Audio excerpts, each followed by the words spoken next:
कृषी मंत्री माणिकराव कोकाटे हे शनिदेवाच्या दर्शनाला गेलेले आहेत। शिरसाटानंतर कोकाटे शनी चरणी लीन झालेले आहेत। माणिकराव कोकाटे शनिदेवाच्या दर्शनाला गेलेले आहेत।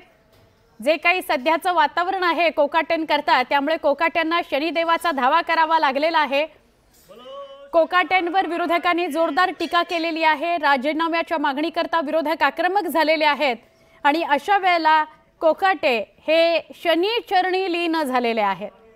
शनिदेवाचा धावा त्यांनी केलेला आहे। वेगवेगळी केलेली वक्तव्य,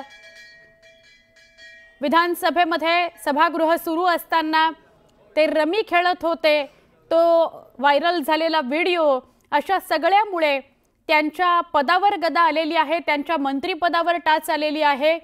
उद्या राजीनामा द्यावा लागेल की काय अशी परिस्थिती निर्माण झालेली, अडचणीत आलेले आहेत कोकाटे आणि त्यामुळे ही एक्सक्लुझिव्ह दृश्य न्यूज 18 लोकमतवर आपण बघताय। शनिदेवाचा धावा माणिकराव कोकाटेंनी केलेला आहे।